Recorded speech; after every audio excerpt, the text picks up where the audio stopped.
We got a great crowd here tonight, so thank you, everyone. You're probably listening to us ramble on, but that's what we do. My name is Tony Caporali. I'm with X-Cel Specialty Contacts. We're hosting this event tonight, so we appreciate your attendance. We know you're probably like the rest of us. You're snowed in or cold, so this is a good night to listen to some education from two practitioners. Tonight we have Dr. Drew Biondo.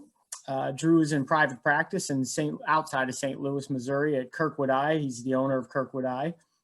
Drew has been one of our KOLs for the last several years. He is an expert in specialty contact lenses. And tonight we're going to talk about orthokeratology and take the practice management side. We also have Nick McColley, who started out in one of the biggest practices in Texas, Texarkana Eye. Probably the best office I've ever been in, by the way. Nick is now outside of Indianapolis and Indiana at Hancock Eye, again, a specialty contact lens fitter. So we're really going to hit on orthokeratology and the practice management side of it. And then at the end, I'll come back in and we'll talk a little bit about our design and our development, give you an overview of that. We feel like orthokeratology is really one of the avenues for myopia management. If you're not involved in myopia management, we feel like it is going to be a part of every practice in the near future if you're looking at the stats and the prevalence of myopia, be it an epidemic or not. So it is an important part. And we thought as a company that we would not put the cart before the horse and come out with a design and just hope that it's part of your practice through whatever avenue we did in marketing. We really wanted to take the practice management side for those practitioners that maybe are not involved in orthokeratology or myopia management and give them the opportunity to have the infrastructure. So building how do you talk to the patients? How do you build relationships with the parents and the patients? And how do you talk about pricing? How do you go through that with your staff? So we thought the integration of the practice management side is important to orthokeratology and myopia management, and try to get that infrastructure set and then talk about the design. And our design will be coming out in the next several weeks. So we'll talk about that at the end. So I'll turn it over to Drew and Nick. They're going to do this as a panel, which is really great because you can get different opinions and they can utilize each other. Not every practice does it the same. So they've got a lot of great information. So thank you. And I'll hand it over to you guys. All right. Thank you, Tony. Okay. So we're going to mainly talk about the practice management side of OrthoK, which really I think these days is the crux of it, right? So the technology's gotten to the point, the ability to acquire data, the designs, the lading capabilities to where ideal candidates can be taken care of relatively easily in orthokeratology lenses, even through empirical fitting. But getting the patients and more often than not the parents on board can offer a challenge or a hurdle for something that, even though it's been around for a long, long time, is a very new concept to them and something very foreign to what they're used to in the contact lens space. So, the practice of flattening the cornea to alleviate myopia has been around for 70 years. It was originally practiced in the 50s. The first kind of OrthoK branded lens was introduced by George Jessen. We still hear his name a lot with Jessen factor when we're talking about orthokeratology, but he came out with that in 1962. The trouble with all of those designs was, they utilized a system of lenses to progressively flatten the cornea. You couldn't, for a moderate myope, order a lens X diopters flatter than K and expect it to center with any kind of predictability and therefore correct myopia with any kind of effectiveness. So you had to do it in a very stepwise pattern. Around 1990, the reverse curve was introduced to the design and everything changed. Now we had a system that utilized one lens from start to finish for mild, moderate, even up to some severe cases of myopia. And that really changed the game. So that hit 89, 90. Within a few years, we saw the first FDA approval for orthokeratology lens. It's approved for myopia correction, not myopia control. And that's an important distinction that still remains today. But that was approved in 94. I was not practicing in 94, but I can imagine it was used off-label for quite a few years until the FDA approved the overnight version, thanks to Paragon back in 2002. So that's where we kind of are at this time. So how does it work? There's a lot of theories out there.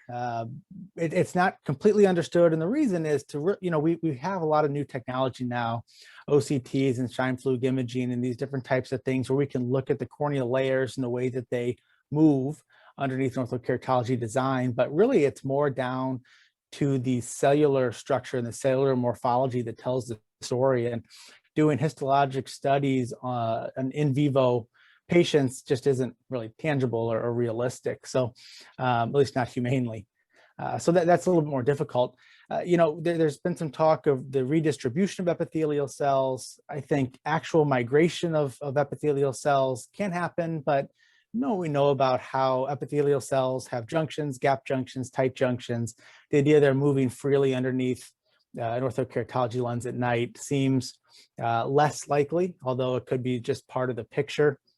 Morphological changes within the epithelium is obviously something that we can show and kind of digest, I think, a little bit more realistically. And there's a few ways this can happen. It can be a simple case of compression of that central epithelium and then expansion of that peripheral epithelium. And that can happen just by compressing the cell itself. We also have some theories, some evidence out there that there could be some actual transfer of some intracellular components between cells. So when you compress the central epithelium, cytoplasm, organelles can actually be shunted out toward the periphery where they can inflate the peripheral epithelial cells and leave a thinner and flatter central epithelium. So there's something to be said there as well. We also know there has to be some stromal involvement. If you just kind of use the basic equation in LASIK that we use for ablation depth to calculate, how much flattening do we have to achieve X amount of myopia correction. And then it varies, it depends on a number of factors, and it's probably less in OrthoK than it is in LASIK for a few different reasons. But overall, in a 6 millimeter treatment zone, we know we have to flatten about 12 microns per diopter under the LASIK equation. If you think about that, if we're doing a -4 myope, that means we need to flatten 48 microns to achieve that desired result. And if we assume most epitheliums are about 50 microns thick, well, that doesn't leave us much room to go to flatten those cells, and leave any cells behind. And also, if you need to go above -4, OrthoK is FDA approved up to -6. It can go well beyond that off label. We know we have to have some stromal involvement as well. So molding of the stroma, redistribution of maybe some keratocytes is actually morphological changes within that stromal tissue. It's been shown that some keratocytes can actually change their shape or even disappear centrally and then become more bolsterous in that mid-periphery. So a combination of a lot of factors that go into the results we get with modern OrthoK designs. The basic kind of principles of OrthoK have remained the same for a long time, really since we got that reverse curve built into the lens. Something I think is interesting to point out and really helpful when you're fitting patients, especially when you're troubleshooting patients, is there's really 4 zones in OrthoK design. Some designs might say they have 5 zones, a little bit of a relief zone in between the reverse zone and the alignment zone. But for all intensive purposes, we have 4 zones. We have kind of our central zone here. That's our treatment zone, our base curve, our back optic zone radius, whatever you want to call it, that compresses that central cornea. We have this reservoir zone that houses the reverse curve, and that gives us room to expand into. We'll go into a little bit more detail on that. And then we have this kind of positioning zone or alignment zone. And finally, we have the edge that creates lift. Of those 4 zones, only one actually contacts the cornea. Only one actually aligns with the cornea, and that's the positioning zone or the alignment zone. This zone is meant to be fit to the curvature of the cornea itself in order to position or align the lens. So this is calculated based on manufacturer specifications, based on eccentricity of the patient's cornea to align with a flat K, but be slightly flatter by a quarter or half diopter to account for the eccentricity we'll experience in that kind of mid-peripheral to peripheral range. We assume kind of central bearing, but really in OrthoK designs, we actually need just a touch of clearance over that central cornea. Still, there'll be compression forces. They're compressing that tear film. Ideal clearance is 5 to 10 microns. Under a slit lamp, what we can observe with fluorescein and a Ratten filter is 20 microns. So that falls underneath a threshold that we can detect as far as clearance goes. We're not going to measure that underneath the slit lamp, but really, for all intents and purposes, we're not going to measure it even underneath an OCT. But we know bearing occurs if we start to lose the ability to align in the alignment zone, because if it's teeter-tottering on the cornea and not able to rest itself completely along that alignment zone, we're going to have decentration of that lens, one of the many reasons for decentration. So alignment zones where it lays, the central zones where we compress, that reservoir zone is where we push or pull, or a combination of the two, that excess tissue into to create that oblate shape. And then the edge just needs to be lifted to allow the alignment zone to create a bit of a seal so that the hydraulic forces can take place underneath that central molding zone. So each manufacturer is going to call these zones something different. They're going to have their own names for them. They're going to have their own modification procedures. You know, are we changing microns? Are we changing radii? Are we changing sagittal depth? So familiarizing yourself with the designs that you use obviously is very important. Under FDA guidelines, you do have to take a training course and pass a quiz for each design that you are then qualified to administer. All of them are orthokeratology. Orthokeratology is not a lens. Orthokeratology is the practice of fitting the lens to correct for myopia. But again, you need to know which design you like to use to practice your orthokeratology and be familiar with how you modify and troubleshoot these changes. That's really important to note, because if we do change this reservoir zone, if we do change this alignment curve, it can have effects on how we bear centrally or how we compress centrally. If we steepen this alignment zone, it can increase the sag of the entire system. That needs to be accounted for. Some designs may account for that automatically. Sometimes you may have to use compensation techniques.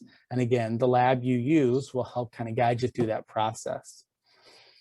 Other important things to talk about with the labs that you want to choose are their prices and warranty structures. And these can vary really quite widely between manufacturers. You know, some give a 30-day warranty to finalize the design, and some might give you 90 days.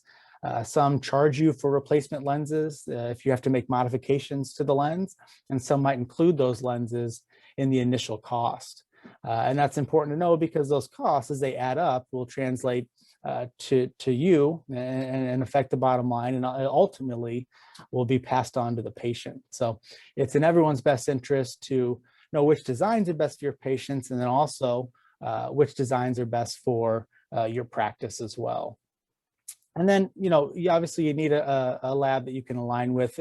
Most of them are going to offer good consultation and be able to help troubleshoot any issues that you might come across. These days, with good candidates and in sclera lenses, you know, 80 to 90% success rate on first fit is very realistic. But there are times where modifications have to be made, especially in some of those more challenging cases. Some things you always want to have on hand when you call consultation. Number one, do an over-refraction over the lens itself. This shouldn't change much over time. If it does change, it indicates possible myopic creep or myopic progression. But it's good information to have right from the get-go so you can compare to it later. Manifest refraction without the lenses on, and taking note of how long have they been wearing the lenses that day and how long since the beginning of treatment. Topography is the most powerful tool we have to correct misalignments, to correct undertreatments or overtreatments. Topography is obviously key in giving us information on the centration of the treatment and its effectiveness in flattening the cornea. And then it's also helpful to have description of the fluorescein pattern. That description will change after your initial dispensing, where you'll let the lens settle for 15 minutes. evaluate the fluorescing pattern, look for that bullseye pattern. That bullseye pattern will become much less pronounced as the cornea molds underneath that lens. And then finally, Nick's going to talk about this a lot more as I kind of hand off to him here, but the lab should also offer quite a bit of marketing support. In OrthoK, this is in office. This is exceedingly important. And again, Nick's going to really get into this, but most of the time when you introduce OrthoK to a family, they might have been referred for it because their friend's daughter has it, their friend's son has it, et cetera, but they're still not very familiar with it. And if they have not heard about it at all, it's going to take some time to digest that. So having some kind of brochure along with a copy of your pricing structure is extremely powerful. And then putting a note to follow up with that patient or that parent in 1 to 2 weeks, but sending them home with something so that they can go online. I'll say, you know, we don't like as eye doctors or any kind of doctor to tell our patients to go home and Google much of anything. You know, the two things that I recommend are PVDs. I'll have patients Google that because that's usually pretty safe, even though you have to warn them about the risks. And then OrthoK. Google tends to be pretty kind to the OrthoK practitioner. Most people call back and find a lot of very cool things, although some of it seems antiquated and you do have to correct some questions that they often have about it. And then online things as well. You want to have a social media toolbox, graphics and things like that. You can put on your website, social media posts, e-blasts, things of that nature. So having a lab that'll partner with you on all of those fronts, from a fitting to a troubleshooting to a pricing and to a marketing perspective, is really a huge tool in this fight against myopia control. And with that, I'll turn it over to Dr. McColley. Thanks, Drew. So we're all here for myopia management. I think we all have a pretty good grasp of what that is, right? It's managing the progression of myopia in young people. And the reason that people become more myopic is because as they're looking at things up close and as we correct them with a spherical prescription, the light focuses on the macula as it should, but as we get out towards the periphery of the retina, light actually focuses in front of the retina, causing peripheral blur. It's theorized that that is what drives axial elongation because it's a feedback cycle, essentially. Your ciliary body tries to focus the light better so that you have more of the retina in clear focus, but it can't do it because it pushes the light even further. So your eye does the only thing it knows how to do, which is grow. And so we're constantly playing catch up with glasses and spherical contacts to try to get the focus of the light on the macula, but overall that peripheral blur is still driving the axial elongation. One of the best things that I've heard about myopia management is that 1 diopter of successful management equates to a 40% drop in myopic maculopathy. I mean, that's huge. And if you compound that over 2 or 3 diopters that you've saved a patient, that's greatly diminishing the risk of any complications long term. As we look at this chart on the odds ratio here, the odds ratio is how closely 2 things are associated. And we can see that as you get into that -6 to -8 diopter category, the risk of myopic maculopathy and retinal detachment go up dramatically, which we all know as practitioners kind of makes sense, right? And so if we can keep them in a lower category, the odds ratio of something like that happening is much, much lower. So then we talk about how we can manage it in our own practice. So how do we manage myopia management within our own practice to make it profitable? And the biggest distinction I always make here is between doctor time and staff time. Doctor time is very expensive, staff time is not quite as expensive. So we need to train the staff on critical data gathering. What I always say is that doctors are paid to think, they're not necessarily paid to do things. So if your staff is highly trained, they can get the topographies that you need with the proper VID, eccentricity. If they can talk to patients intelligently about the process, if they can schedule you properly, that's huge. Scheduling is very big because in our practice, for example, my staff knows to schedule a short time slot alongside a normal exam because I don't want to lose exam time from other patients because we're doing an insertion removal dispense for a new OrthoK patient. Your staff needs to know how to train set expectations, talk about cleaning, maintenance, and follow-up schedule. Anything that is time-consuming, that is easily managed by staff, should be given to the staff to handle.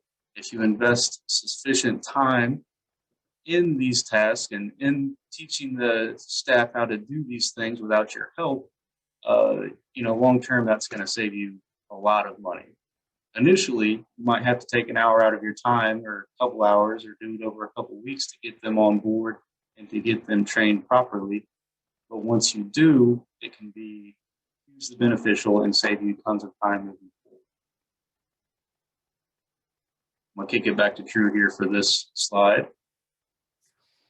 Yeah, just, as far as outfitting your lens for orthokeratology, it doesn't take a whole lot. A topographer is a necessity, and there's a couple reasons for that. Number one is ruling out pathology like keratoconus before initiating treatment, making sure the cornea is healthy. Outside of that, once we kind of know what that corneal shape is, then we can utilize it to monitor treatment progression. And I think Dr. McColley talked a little bit more about that as time goes on. It's also really helpful, and I think this is important, to have some other form of measuring keratometry, either through an autorefractor or a manual keratometer. There are so much variability in the fine details of especially placido ring topography. Tear film imbalances, lid interactions, all these different types of things can change. The K values that you get especially change eccentricity, which can be extremely important in orthokeratology fitting. One thing that can be really helpful, one thing we have our staff do, is they do OrthoK first, and then they try to repeat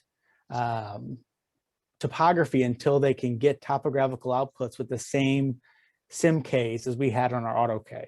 So they'll do 3, 4, 5 of them, installing drops to help with tear film, trying to move lids out of the way. Once I've matched my OrthoKs to my topography Ks, I know that topography is now accurate, and I'll have more faith in eccentricity readings. Obviously, the further away you get from center, the less accurate these can get if you have tear film imbalances. But using OrthoKs or manual Ks for your flat K measurement for orthokeratology is usually the safest way to go. And then only utilizing topography measurements if you find those K values kind of match up, if that sort of makes sense.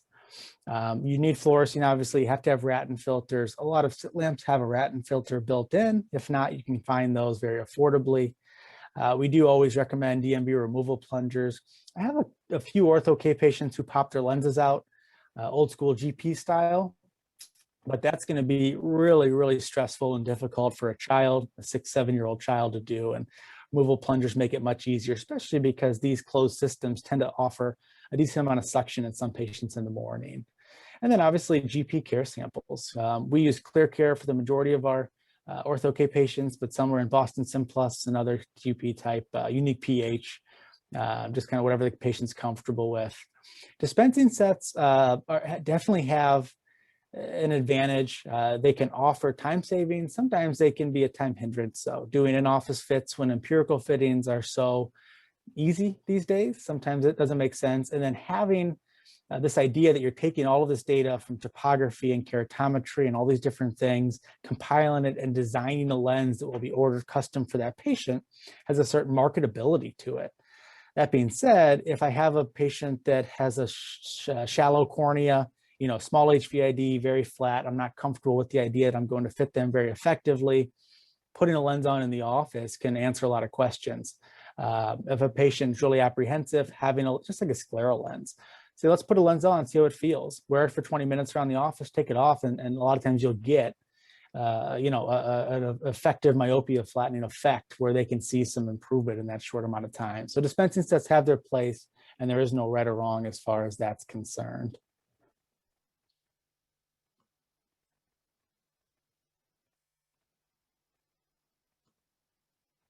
All right, so when we're in the exam rooms, we want to educate the patients and typically their parents as well about the things that we talked about why this is happening, why they are progressing into myopia.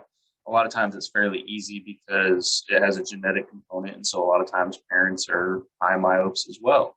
And so it's pretty easy to say, hey, look back to when you were an adolescent. Did you continue to grow every year? Did your eye continue to change and your vision change?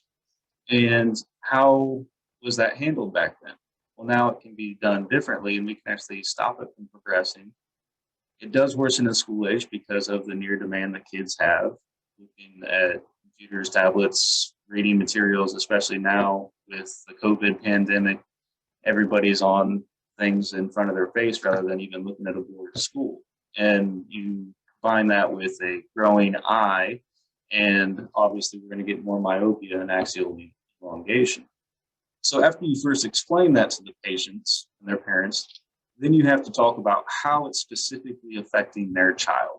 So you want to talk about the changes from previous and where they are compared to their peers. So I think I'm a parent now, and one of the things I do when I go into the pediatrician office is say, where are they in the growth chart?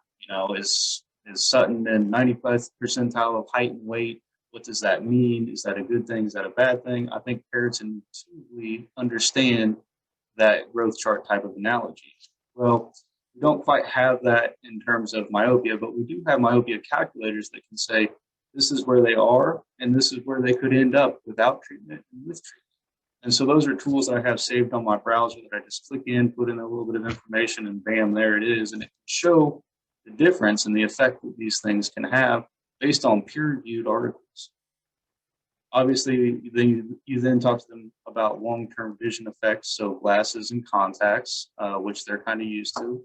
But the things that they may not hear, and what's generally more influential, is how's it going to affect their health of the eye long-term? Glaucoma, retinal detachment, all the things that we talked about before.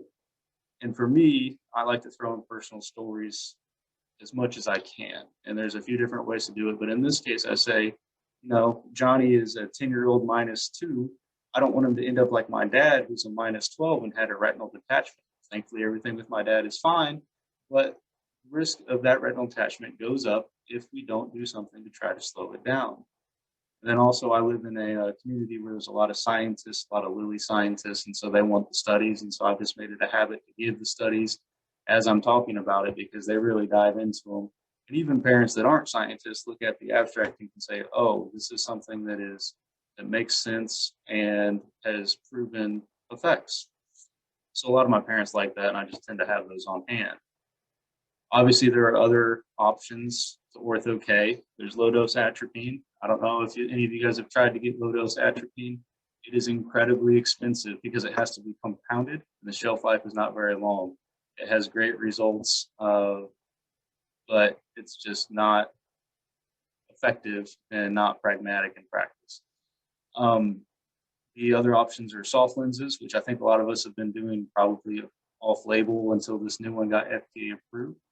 And it works okay, but it requires daytime wear. A lot of my parents and kids that are 7 to 18 are ecstatic about the fact that they don't have to wear anything when they're out on the baseball diamond and dust is flying around. They love that aspect of it, where we get a better therapeutic effect and they don't have to wear anything throughout the day.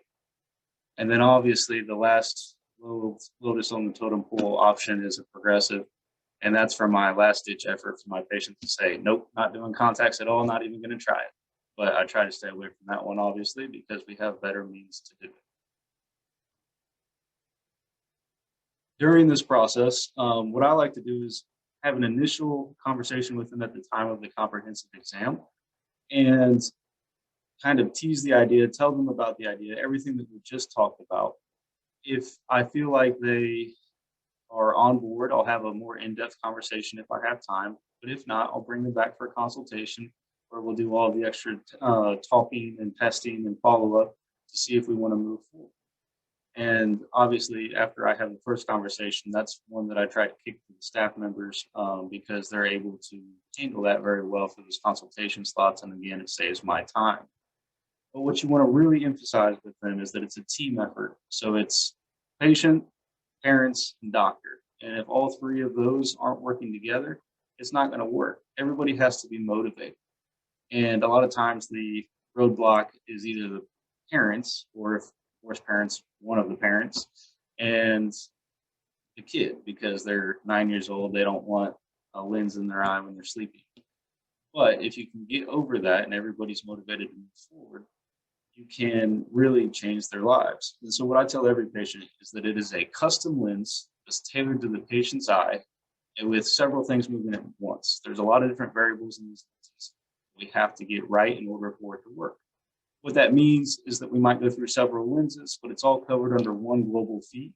So no matter how many times I see you, I'm not going to tack on any charges. That's big for them because it sets two expectations, one for cost and one for follow-up that says, yes, we need to come back, but no, I'm not going to be charged. And it's very, very important not to lose these patients to follow-up, obviously. I also emphasize that it's the first year that's the most difficult because we're starting from scratch, but after that, moving forward, the cost becomes less because my chair time becomes less, and it's pretty easy to make small changes at that point. Some people do it differently. They charge the same fee every time.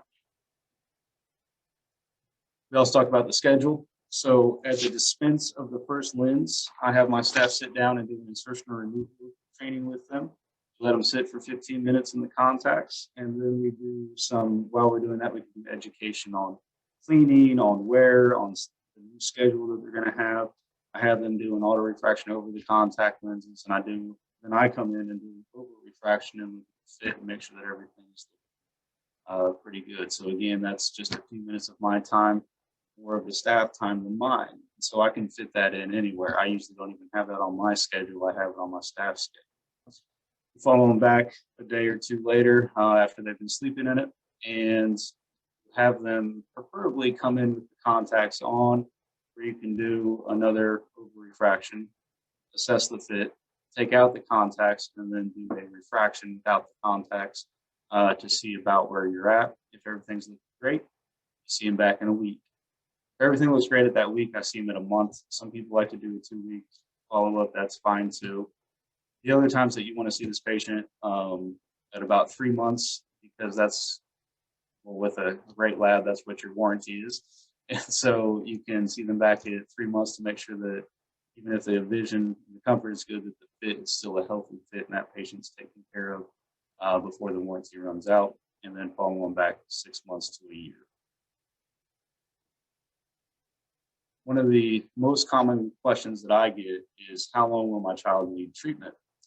And that's a great question because it's a one lens and the cure. Well, no, we all know that's not the case, but parents don't know that. And so you need to tell them up front, this is going to be the course of this. And so there's many different answers to this question, and it's very patient driven. Obviously, people stop progressing as much in their late teens and 20s. And that's kind of when a lot of people fall out. But some people stay in it because they love it, right? It's like having LASIK without having to have the surgery, and it's always reversible. So I have patients into their 40s wearing these lenses, and some of them don't even start until their mid-20s, and they're interested in LASIK, and they end up in OrthoK. But a lot of times, college is the big barrier, right? Because as we know, college kids tend not to sleep for a full 7 or 8 hours a night, and they're lucky to get 4 or 5 sporadically throughout the afternoon. So sometimes college can be the issue, but a lot of patients still do great with it. For handling and care, Drew kind of touched on this. I have the same philosophy as him. I use ClearCare as the bulk of my patients' cleaners. Any type of traditional RGP cleaner can be used as well. SimPlus, or the 2-step cleaners, enzymatic cleaners for heavy duty. The biggest thing the parents are going to ask about is probably the cost. They like the idea of making their kids' eyes healthy, having them see better, but the biggest barrier sometimes can be the cost. And there's a couple different ways to do this. I've seen a couple practices do this a couple different ways. You can either package everything all at once and have one fee that encompasses everything. And sometimes you can tier that off for first year, second year, so on. Or you can break it down for professional services and share time and materials cost. That's completely up to you. In our practice, we tend to package it, and the patients are educated that there is a component of professional services to it. You can also help them get these lenses at a more affordable price because they can use care credit or Sunbit to spread out the cost of this very expensive treatment. The biggest thing you want to make sure that you do is have a set or split out professional services and material, at least internally in your practice, because professional services is your chair time. And a doctor's biggest issue and limit to what they can bring into a practice is time that they spend with patients. And so professional services are non-returnable. Materials, they can be returnable. This is where working with a good lab with good customer services help, because as much as we'd like to say it, 100 out of 100 OrthoK patients aren't going to stay in OrthoK after the first month. So you have to have a backup strategy. And what we do is we make the professional services the bulk of the cost and the materials enough to get that person into another form of vision correction. Because if you have a good lab where you can return for a non-adapt, you can get credit back, not be out any money, and then that patient can use that for glasses or contacts or soft contacts. Now, I don't tell patients that up front because I want them to be motivated to be in those lenses. But if they, for some reason, cannot do it, I want them to be pleasantly surprised when I say, I understand, I'll help you get a pair of glasses so that all of that money wasn't wasted. Because in the end, this is a loyalty type of service. It keeps families loyal. If you have one OrthoK patient, the entire family is coming to you. If you make that person mad, the entire family is going to leave. And so you need to be reasonable and help maintain that loyalty, because these OrthoK patients can be your greatest patients for word of mouth, for bringing in other family members. And it's not something that every doctor does. So it's a differentiator in the field.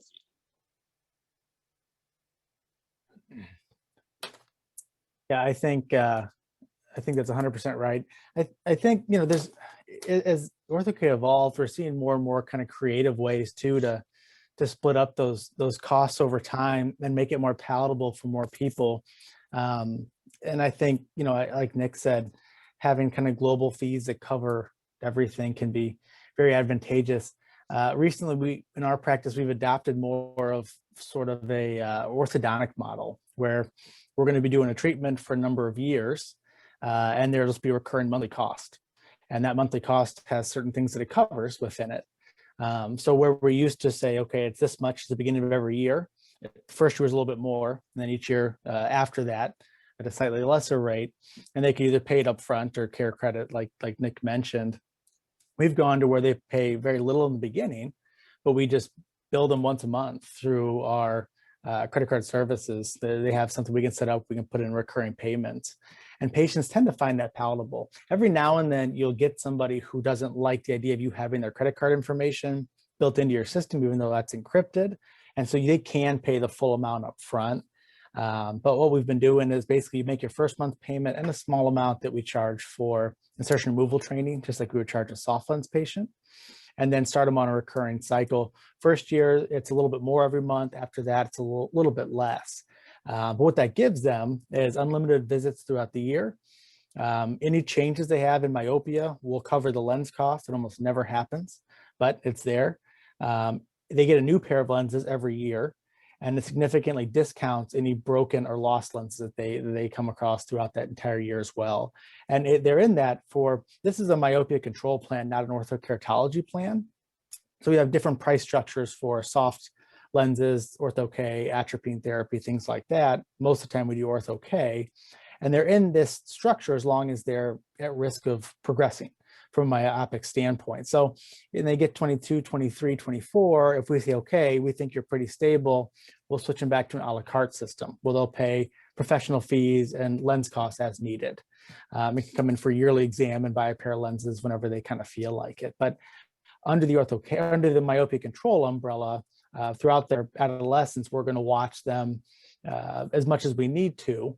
And it's all covered by that simple monthly fee. And we've had a great response to that. I think people like not paying a lot up front, like the idea of breaking the cost up over time. And it protects the patient. It also kind of protects the practice as well. It's always a little bit of an awkward conversation at the end of the year where they say the kids' lenses are still good. Do I have to buy a new one? And you're like, we recommend replacing them every year for safety and for the accuracy of the treatment. With this, they're just paying it in as the year goes on.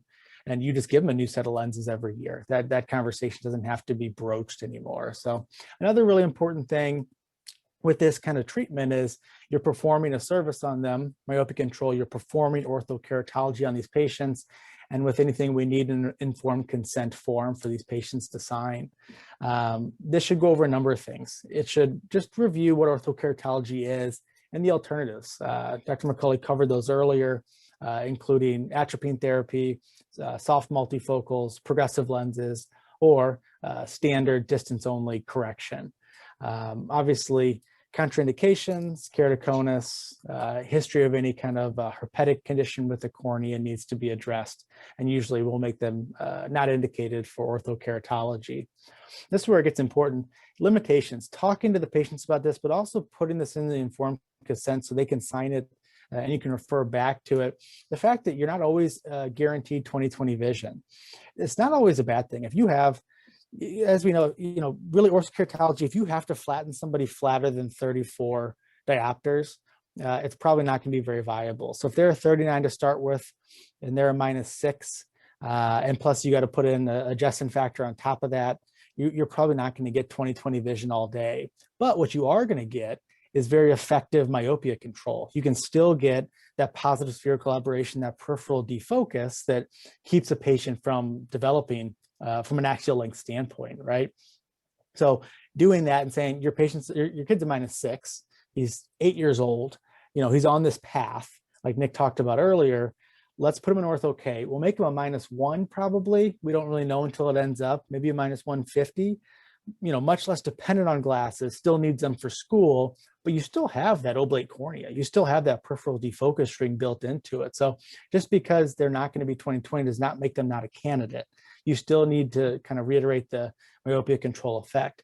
Now that we have soft lenses that can achieve this too, that's another conversation that you can have. It just depends on how motivated they are for orthokeratology versus other modalities, but still can be very viable. But letting them know, not now, if they're a slam dunk patient, I'll tell the patient I pretty much guarantee a 20/20, and it makes them feel better about it. But there are cases where you want to be careful of that.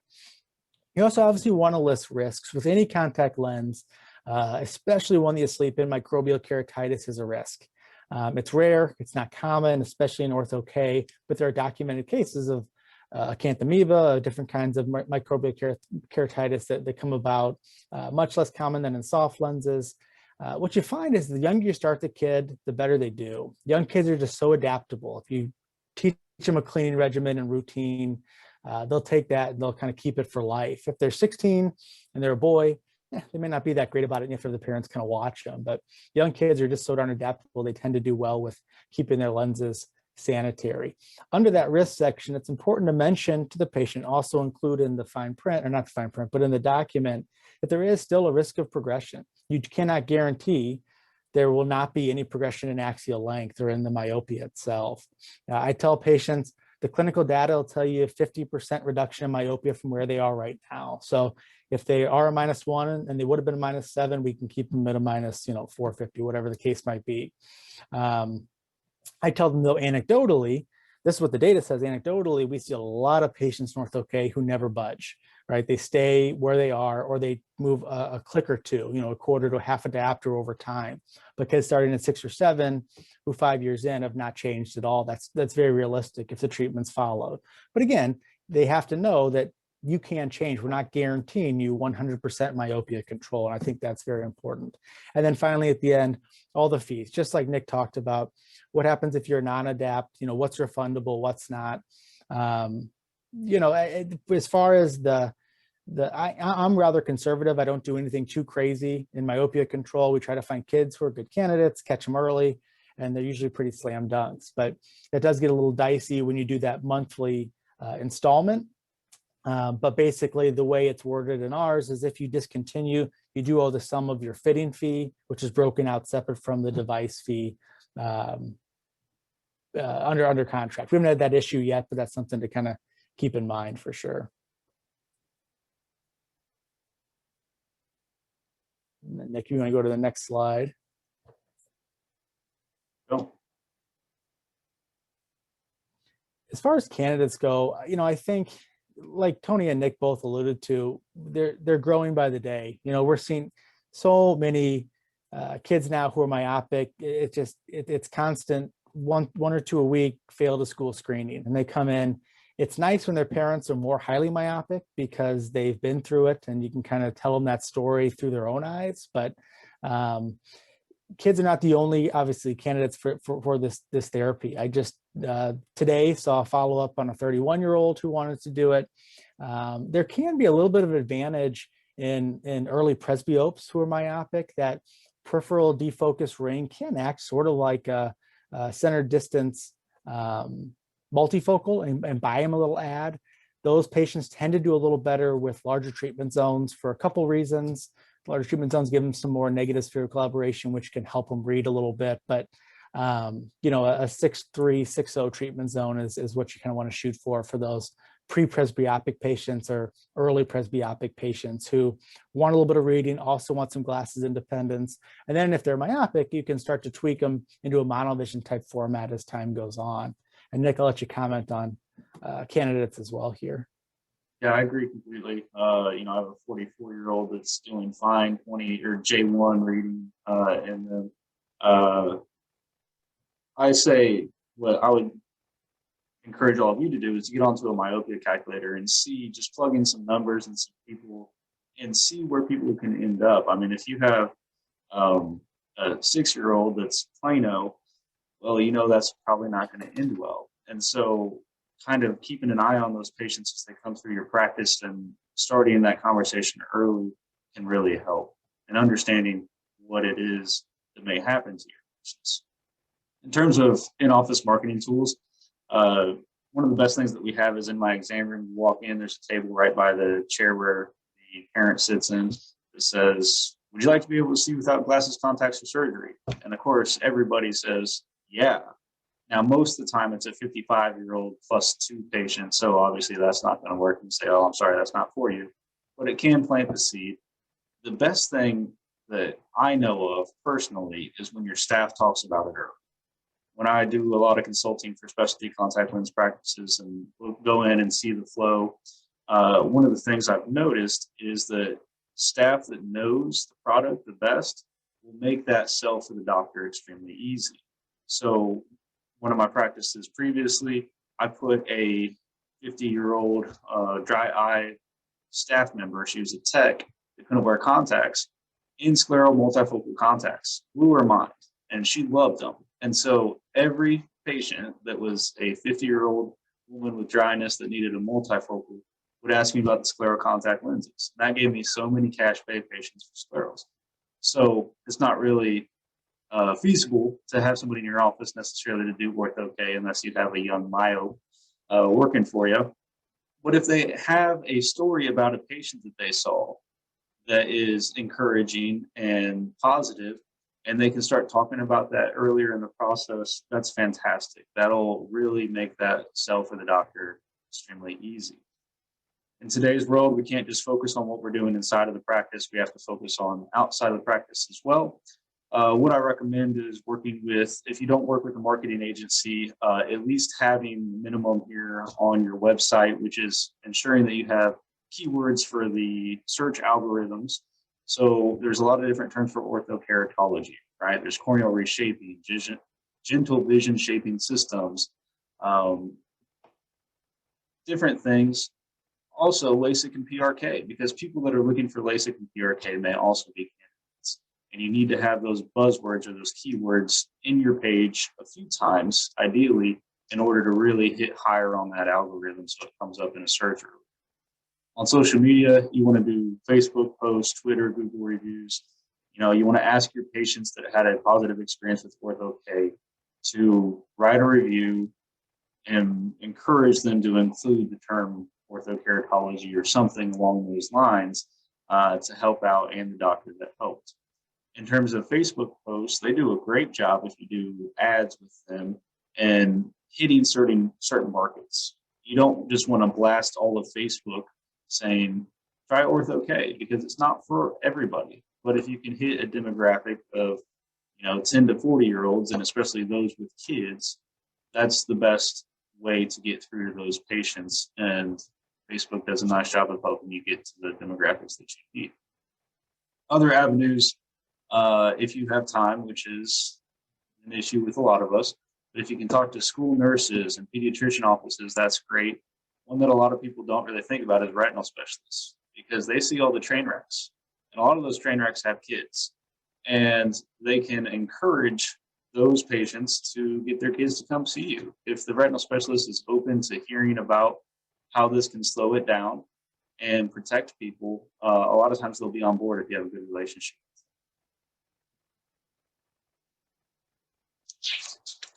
Do you have anything to add on all that? No, I think you pretty much summed it up there. I think, yeah, I have a lot of luck. I've got a couple schools right around me, and you get around the time of the year where they do the testing every year to measure kids. I get 5 or 6 new kids who walk in. A lot of them don't need contacts or glasses, aren't myopic. They fail for different reasons, can be hyperopic, amblyopic. But it really has been a big driver of my orthokeratology practice for sure. Okay. Wow. Thank you guys. I mean, just some unbelievable information. I do have a couple questions. It is not CE Cope approved. This is just an educational meeting that we wanted to present with you again to get you in the forefront to develop the practice and the infrastructure from the inside out, and then talk about the design. So that was one of the questions. And then there's another one in the orthodontist payment model. What if they refuse to pay after a couple of months? Unlike dentists, you have already given them the lens and technically they are set for a year. So I think that was yours, Drew. Yeah, and that's the exact reason why I like sclera lens patients, I would never do this with. With OrthoK patients, again, this is something we do on kids whose parents bring them in. And they're the parents who bring the kids in for myopia control tend to have their kids' best interest in mind. And ditching out after 1 year of something that's going to be, as we very clearly lay out, an 8 to 10 year process is not something that we really worry about all that much. I guess that's always possible. But for these patients, and especially the ones who are brought in by their parents and their parents are facilitating it, you tend to get people who are motivated and people who are a little bit more, I guess, trustworthy. But yeah, we had thought about doing this. We have a really big sclera lens practice that makes up about 1/3 of our practice is sclerals. And we've had issues with sclerals with bad credit cards and bounce checks and things like that in the past. So doing something like that wouldn't work all that effectively. You can't pick and choose though. We do have an a la carte method that we've always used in the past where you pay this flat rate up front and then yearly you buy lenses and pay your assessment fees. And we can still offer that if we're suspicious, or if it's somebody who comes in who's 30 years old, that's what they're getting, because we're not doing myopia control on them. So this is really a myopia control practice. We have to see them back. We have to see if they're changing. And if they buy into the treatment process, not just the orthokeratology, then the chances of them just ditching that and then trying to come back in a year are probably pretty unlikely, though a risk. Yeah. So another question is, how flat can you go on the Ks? And I think I can attest to that or take that. Is depending on the amount of myopia and how flat you're starting with, as Drew alluded to, you're probably bottoming out at a 34, Drew, you said? Yeah. Somewhere around there. Again, if it's a higher myope that's going down to that flat, or where your starting point is, a post-LASIK patient that is maybe a 37 or 38, depending on the amount of myopia, it could be more difficult. It all depends. The approvals are set by a standard, so the -5, and you can only go so flat on a base curve or treatment zone. So that kind of is within the on label, and I was going to talk about that. So if you guys have any more input on that, feel free to share. No, I think that's about right. You find just variability within corneas that's unpredictable and often not measurable. So everybody's a little bit different, but I think you have to have more serious conversation when you flirt with that 34 diopter range. Smaller corneas, you can't flatten as much. Bigger corneas, sometimes you can go past 34 just in corneal diameter. It just kind of gives you more sag to work with, even though the shape might be, standardized between the two. But I think you're right, 34 is the general rule of thumb. Okay. Another question is the best way to measure HVID. So if you have input on that, I would think topographer would be the best way. You're already getting the data of everything else with SimKs and the topography, that automatically is one of the settings for most topographers at this point. So if there's any other avenues, I would just take it all at once. The biggest thing is just making sure that you get that good topography scan, and so that your staff is properly trained on getting the eye wide enough and that it's measuring at the right spot. Another question, does this lens cover against the rule astigmatism, and what is your recommended post-treatment flat K?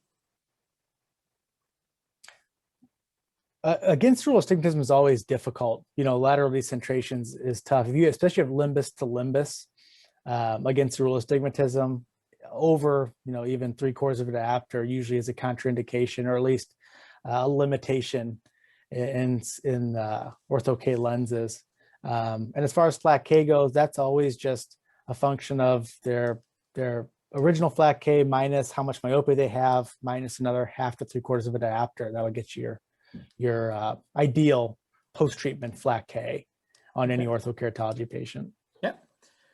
So kind of a combination. So ideal patient for OrthoK, and then how do you manage the patients while they are going through the treatment? Because we know this can take sometimes 7 to 14 days for full treatment. So, and you can both answer this on how you manage those patients. And then how do you choose an ideal patient? So in terms of what we do in the meantime, a couple of different methods. If the patient's already been in soft contact, sometimes I'll just give them some dailies to wear that they can put in as needed. If they haven't, a lot of times I'll just get them a really cheap loaner frame with some cheap, with a cheap lens blank that we'll put halfway between plano and whatever their prescription is, so that way they have something workable during that intermediate time. I'm not that nice. Suck it up and deal with it, huh? Yeah. For ideal patient, I think -4 and under, and in the low 40 K range is just a slam dunk these days. So if they're -4 or less and they're 41 to 44, that's an ideal patient. And the further you get from those factors, the more complications or risk you have of not having a perfect treatment.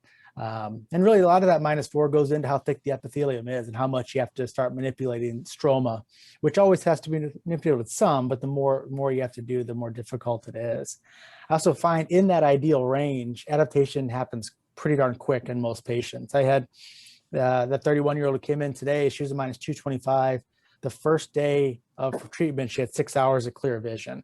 Most of the time, if you catch these people -4 or under, and they're kids who can accommodate 16 diopters, I say, wear till it's blurry, take your glasses with you and put them on when it's blurry. And they might be over accommodating by 2 diopters, but so are the +2 hyperope kids that are everywhere that nobody ever sees, because that's how most kids are set up. So if I have somebody who's really high or an adult, I'll do like Nick said, or I'll give them soft lenses to step them in. But for kids, they don't complain as much, and you just tell the parent they'll be fine, and then they think the kid's overreacting even when they're running into walls, and they tend to get there pretty quick.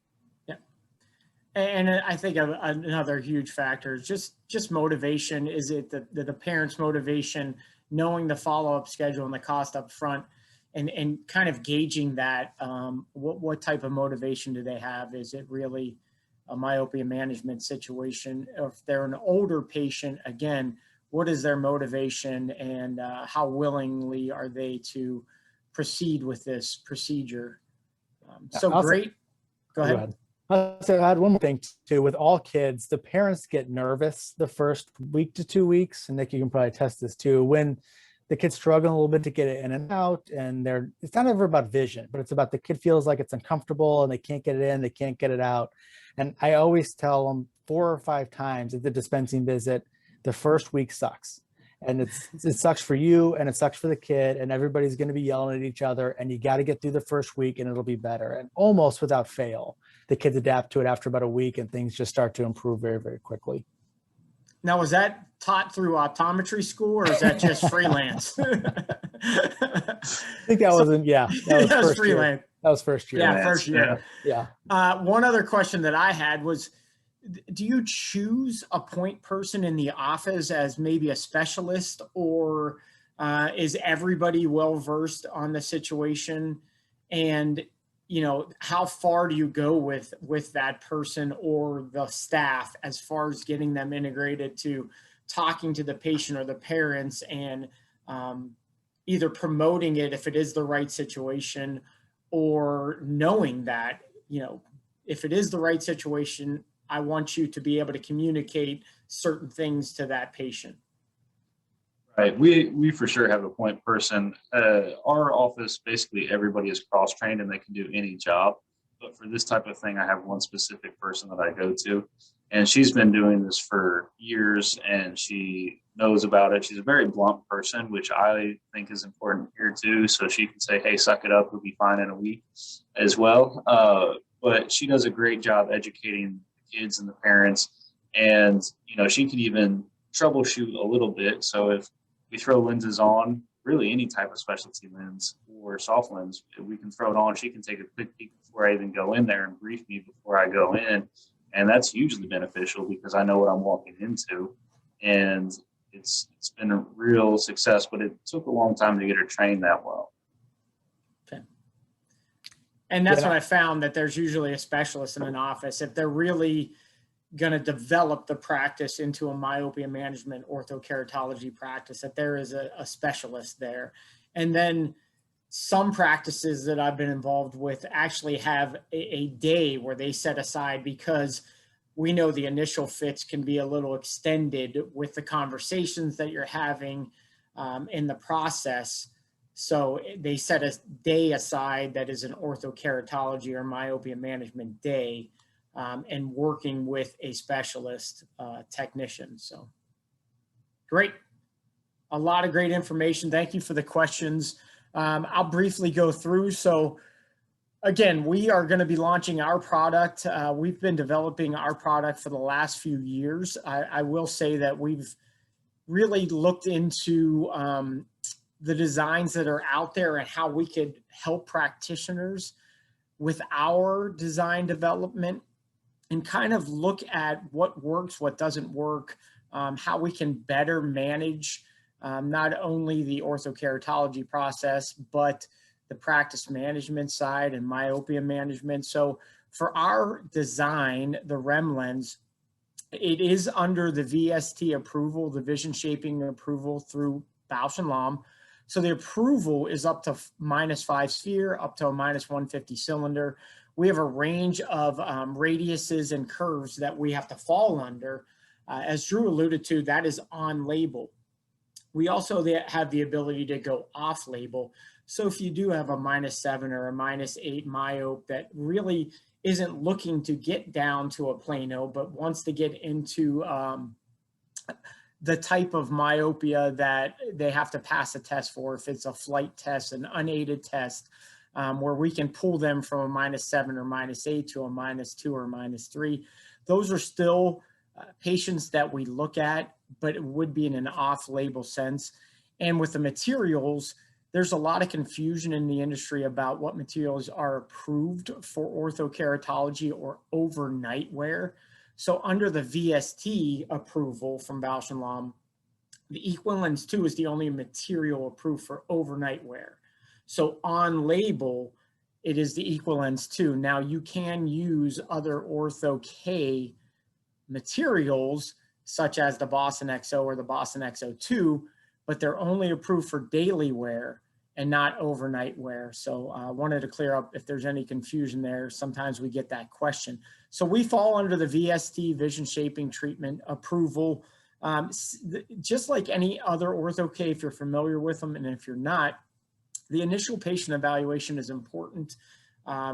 Drew and Nick alluded to some of these things that we really need the bare minimum basics, the refraction, slit lamp evaluation, and K readings, better for a manual K or auto Ks, as Drew alluded to, more than the sim Ks from a topography. We are requiring a topographer for the fitting, and it's not necessarily on that first fit or the initial evaluation, but more from the closed eye standpoint and looking at the treatment that we're going to get when we have that closed eye atmosphere, we can see large differences between the fluorescein pattern in an open eye state and a closed eye state and where that treatment has occurred overnight. So that's where the topography really comes in, is the overnight, and doing an evaluation and comparison with the original topography and then the treatment topography. For us, when we developed this design, some other things that we've looked into is eccentricity of the cornea, the rate of flattening, which can have an effect on the treatment and also the fit. So we really want to look at those things, and VID, visible iris diameter, which again, most topographers are giving you this information. These two things are not necessary for an initial fit, but it does help to have better initial results. Drew alluded to 85 to 90% first fit success when we have the right information. So the more information we can get as a lab and as consultants, the better off we're going to be with that. This is pretty standard in the industry and with most of the designs that are out there as far as now. What you're going to see through the fitting philosophy and the zones, you're going to see different names for the zones. And if you've been involved with sclerals, we all kind of have, the labs kind of have their own names. What we did as a development team was look at it and try to just identify what is happening in those zones. So instead of going to a multi-curve situation and the values with those curves, we took the philosophy of a scleral lens and tried to adapt the OrthoK lens to that. So we have 4 zones. And I think it's really amazing how Drew and Nick lined up with what I was going to talk about. I mean, I didn't even realize that was going to happen. But the zones just describe what is happening. So treatment zone, or your base curve or optic zone, the reservoir zone or your return zone, reverse zone, there's different names. The stabilization zone is just that. It stabilizes the lens, centers the lens, or positions the lens. And then one of the unique things is that you don't see in all the designs is the ability to independently move that edge, or the dynamic edge profile is what we call it. And this really helps with 2 things: the comfort of the lens, which I've had many experiences with other designs and how uncomfortable the lens can be. Yes, in a closed eye state, there is not lid to edge interaction, but before that, it can discourage a patient to not even try the lens if they're extremely uncomfortable in that first fitting or trial fitting. So we've developed an edge that coincides with the treatment zone, and we have the ability to manipulate these zones. So a lot of the philosophies are the same. We want to try to get a 4 to 6 millimeter treatment zone. The key to these zones is that they're independently moving. So we can manipulate these zones independently. And I think that's where some of the designs have missed out. Again, the edge is going to be determined by the size of the lens and the treatment zone. So that's where the dynamic part of this comes in. And through our clinicals, we've seen great results in being able to manipulate that edge independently and getting better comfort and creating the edge lift that we want to without manipulating other parts of the lens. So not necessarily a tangential plane from the alignment zone, or what we call the stabilization zone, through the edge. You can independently control that edge to help with the amount of edge lift and the comfort. Another thing that we're going to have is really developing, again, going back to the practice management side, is to help practitioners be able to order easily. We've been working with large groups and finding out what they really value. And it is the order process. It is the ability to be able to consult through a website or through an email, to upload topographies and other images and easily communicate through their computers rather than talking on the phone. So we're developing not only a calculator, but an ordering system and design system that is basically a consultative website where it'll make it really streamlined. The other nice thing about this is you'll be able to track the patients. So in that myopia management aspect of it, you can go back through the progression of the fit and look back upon that patient to see the progression of that patient easily through this website and order portal. The other thing that we do is we want to give you the options to better utilize the designs. Some things that we've seen is limited options for various reasons with other designs. So we're going to have many diameter options, 5 diameter options for the various iris diameters. And then that kind of ties into the optic zone, which is very, very important, maybe the most important aspect of fitting these patients to create a successful, not only myopia management, but OrthoK effect, because we need to be able to manipulate that zone larger because of issues like flare, glare, and halos, and create a larger treatment area. And then on the other end of that, as Drew and Nick alluded to, when you go to a smaller optic zone, you have more spherical aberration for that myopia control. And we know that higher myopes are better treated through smaller optic zones. So we're going to give you the ability to control that optic zone over a large, wide range of parameters for those very reasons. And I think that's very important. We're going to market with the same philosophy. If you're familiar with X-Cel contacts, we try to keep a simplistic fitting approach with very, very liberal pricing and exchange policies. We are going to keep those same policies for our OrthoK design. If you're not familiar with those, you can contact us. We won't get into exacts with pricing and exchanges, but it is very liberal on the exchanges. It's the same policy we have with all of our lenses, and we do a paperless credits, which means you don't have to return the lens to us. You simply call, fax, email, fax, if you still have fax, or email us. And we just credit you